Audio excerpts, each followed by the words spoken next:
I'm the food and beverage manager at a hotel next to one of the most beautiful mountains in my country. The hotel is literally in the middle of nowhere, a 20 kilometers drive from the nearest main road into town. When it comes to bookings for the restaurant, the bookings are made at reception, and the information goes in our booking file, which I check every day. I only get hands-on involved when the booking consists of 20 or more people. Any less than that is left to the restaurant supervisors, as I've started giving them more responsibilities. Now on to the main story. Our reservations manager called me one day, asking me to come take a look at an event that was just booked at our hotel. 25 guests. A woman, our entitled daughter, wants to have a birthday celebration for her mother's 52nd birthday. I think, easy peasy. I get in touch with her, send her my wine and drinks list. She chooses what she wants and prepays for the drinks. Easy $7,000. A week goes by, and I get called by the reservations manager. The lady has upped her booking to 50 guests now. Immediately, I'm thinking, oh darn. The space she reserved for her celebration can hold maybe 40 people max, and she is bringing a few children as well. I got in touch with her again and explained that we will have to move her to our main restaurant area as the West Wing won't accommodate all her guests. I advise her that she can gladly choose our private venue, which is downstairs mainly for conferences, but will have to pay an additional $7,000 for venue hire. She opted for the restaurant. Side note, I mentioned the conference space as she wanted identical tables and chairs. Our restaurant has a mix of styles. I absolutely hate it, but anyway. I let her know that will be fine, and then I ask if she wants to keep her buffet option the same to finalize what is due to cater for the additional people attending. She lets me know that she wants it the same as her original option, and I must just let her know what else is outstanding so that she can pay it. I'm thinking, great. Awesome client. It will be a smooth evening as we are getting the finer details done 2 weeks prior. But would I be posting here if that were the case? I chat to the manager. We reconcile all her proof of payments and get a final amount due. I call the entitled woman back and let her know that about $8,000 is due. She is absolutely shocked and asks, but why so much? This is how the conversation went. Me, ma'am, you have only paid $5,000 so far, excluding your drinks. The total amount for the food is $13,250. Entitled woman, but I've already paid so much money. Why am I being charged so much for the food? Me, you will be having 50 guests, and the buffet option you have chosen is $265 per person. This comes to $13,250. With you already having paid $5,000, this leaves $8,250 due. Entitled woman, no, then something wasn't explained to me properly. When I spoke to the manager, she said that the buffet option that I chose, I only have to pay for 30 guests and then I can add people on if I want. Me, trying to comprehend what this grown woman has just said to me. Ma'am, the buffet option that you chose can only be provided if your booking is 30 people minimum. Then, every person you add on to that is charged on top of that. Entitled woman, no, this was not explained to me properly. I literally facepalmed myself. Our manager has been doing her job beautifully for the last 6+ years. So at this point, I was highly doubting that she explained it in the way that Karen was saying. But I give her the benefit of the doubt, ruling it out to simple miscommunication. We'll get it sorted, right? Nope. She finally accepts that she has to pay the remaining balance, but gives me the silent treatment after that. Over the next 2 weeks, I texted her about certain details I just want to confirm, but she never responded. Then the event rolled around yesterday. Supervisor won, and I set the restaurant up neatly, moved some other tables upstairs to our loft area so that our in-house guests can have a space for dinner without being bothered by the celebration in the main restaurant. The entitled daughter finally shows up at around 11 a.m. with her decorator to get the final touches done. She is very happy with the space, compliments our service, and keeps calling me sweetie. Ugh. And then we leave her and the decorating team to do their thing so that we can get the lunch and dinner setups done. I'm nearing an 8-hour shift by the time I can finally sit down and just eat, having worked 12 days in a row now with multiple double shifts. Suffice to say, I am a little cranky. I do my own scheduling. I am working a lot due to being understaffed in the restaurant, so I am there a lot to help my staff. I took one bite of my food, and my office phone rings. I see that it's the front desk's extension. I answer. Receptionist 1. Hi. Karen wants to speak to you. Me, trying not to cry. Okay, I'll be there now. I put my pizza slice down, take a sip of my energy drink, and trot off to reception. I spot Karen standing at reception, looking absolutely defeated.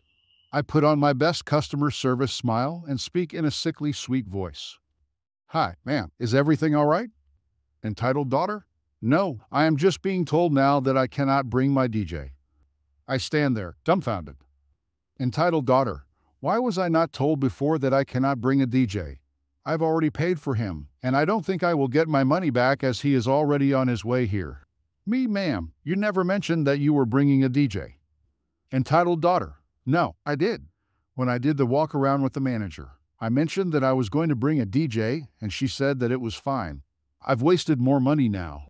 I give a quick glance toward the front office manager. A silent plea.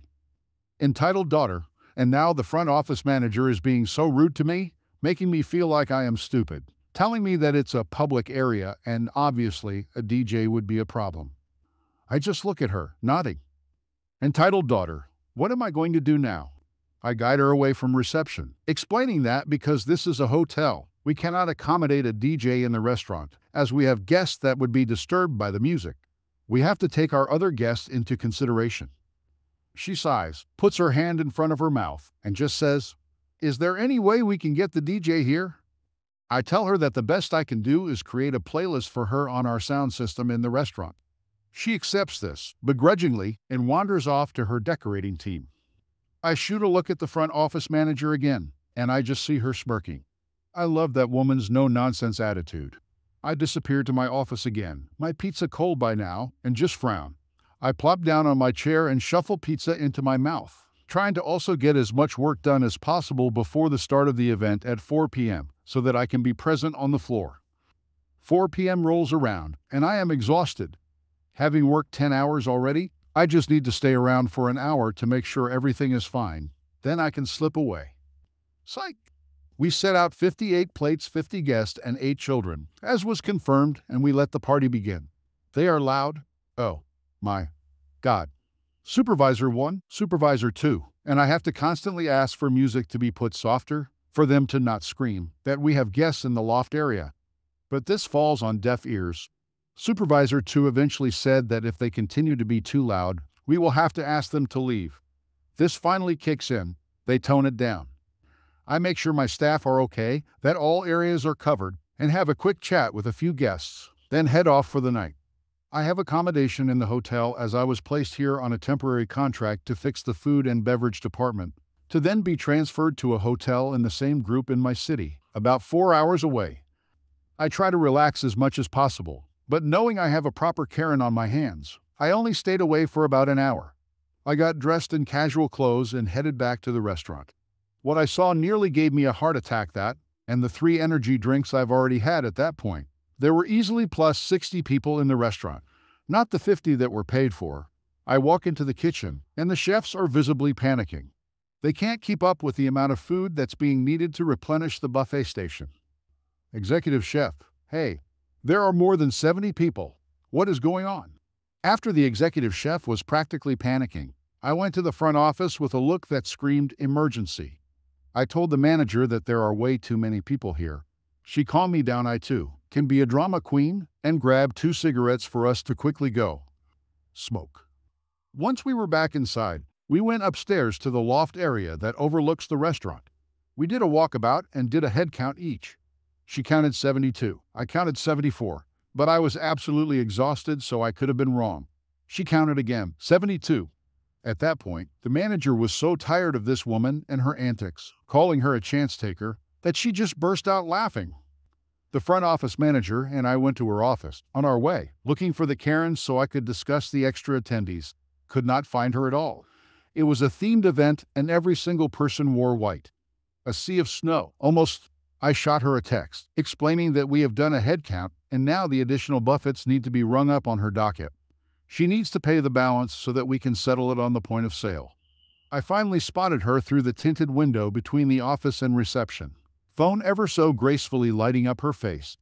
She squinted, stared at her phone some more, whispered to the person next to her, then called Supervisor 2 over to her.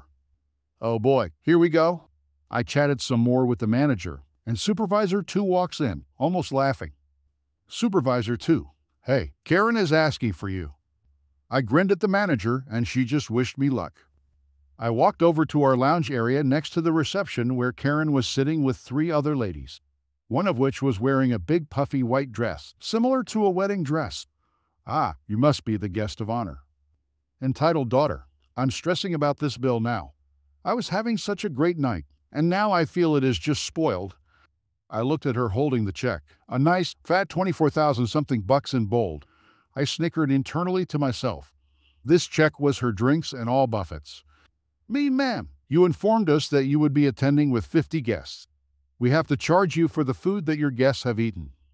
Thank God that we always do keep a fair amount of food in the fridge in case of emergency, because we can just suddenly have a party of 20 people wanting to have lunch on a lastminute.com walk-in. Entitled daughter, but the point of a buffet is that it's all you can eat. The food ran out so quickly. Ma'am, with all due respect, it would run out quicker than expected due to having to cater for over 70 people instead of 50. We catered for 50 people having at least 2.5 portions each. That's an extra 50-odd portions that were unexpectedly needed. This is where the entitled mother finally steps up. Entitled mother, in her big poofy dress, looking down at me. This is not right. My daughter has paid a lot of money and still she is treated poorly. Your service staff are disgustingly rude. That lady, the manager, is so rude and it's just shocking. Entitled daughter, yes, I don't have this kind of money. And with all my money being wasted on the DJ that I could not get here, I will only be able to pay on the 31st 4 days after her event. My eyes widened a little at the sudden hostility, as I felt I've been very respectful and have been trying to resolve this amicably. Unfortunately, you will have to settle the balance before you leave the premises, whether that be when you check out tomorrow or leave tonight. We cannot allow you off the property without paying. Entitled mother huffs and puffs and says something to her daughter in a language that I do not understand, very common language spoken here, but I am part of the minority that doesn't speak it. I spoke to the manager and supervisor too that she needs to sign her bill before she leaves the restaurant. I am mentally drained and I peaced out for the night. The next morning, a new day full of opportunities to resolve the bitterness from last night. A new day full of promising drama. I am up early, get dressed, and head for the restaurant. It is super quiet, and I make myself the most awful cappuccino I have ever made in my life. I get to work, chat with the executive chef, and being typical women, we gossip about the previous night. And always remember, speak of the devil, and you shall step on his tail. My office phone rings. It's reception. I giggle as I answer, eager for some drama. But alas, I was not blessed. The security at the main gate gives each guest a slip with a gate code for when they leave. When a guest loses their slip, a senior manager has to escort the guest to the main gate, confirm that the guest has stayed at the hotel, sign their new slip, and off everyone goes. I am lazy as hell. I refuse to walk the 500m or 600m way to the main gate, so I go to my hotel room, get my car keys, and drive to the main gate. Oh Lord, do I start drooling. It's the wine red-colored Mustang GT that the manager and I have been eyeing every time we went to smoke.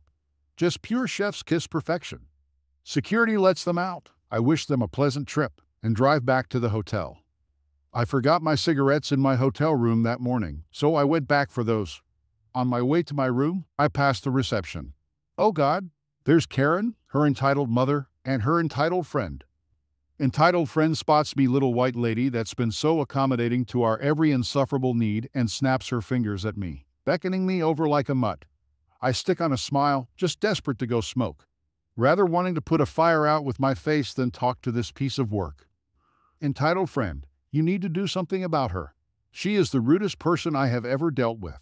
You need to speak to her, teach her how to treat guests. I calmly raise my hands, asking her to please keep her voice down, and to please explain what happened. She practically spits out a repetition of what she just said. I ask to be excused and slip into the manager's office. She is just smirking. This is what the manager told me happened when I was letting the guest out at the main gate. Receptionist 2 was helping them finalize payments so that they can check out and just leave to be Death Eaters elsewhere. The manager hears a slight commotion start up and goes to the front desk to ask if she can be of assistance. The entitled trio just unleashes at her, saying that she must not even speak to them. She's rude, and Karen's friend even dared her to come around to this side of the desk, recording the manager and threatening to post our terrible hotel on Twitter. The manager has had enough of this and got out her pepper spray and bam, right into their eyes. And out of nowhere, police officers appeared right in front of them. Turns out, the receptionist found out the credit cards were maxed and knew these troublemakers were not going to go down easy, so she called for some help. They threw their little tantrum to the police officers, who were excellent in handling this. Might I add, the receptionist had already informed them of everything. They told the troublemakers to calm down and went to confirm the receptionist's story in the footage room. They came back out and cuffed them and ordered them to cooperate with them so they don't spend the night in jail. The police officer reassured us we would receive our money, but these people needed some shaking up. We did get the money the day after. Karen sent someone to pay for them, and I was told they pleaded and cried their eyes out in the back of the police car.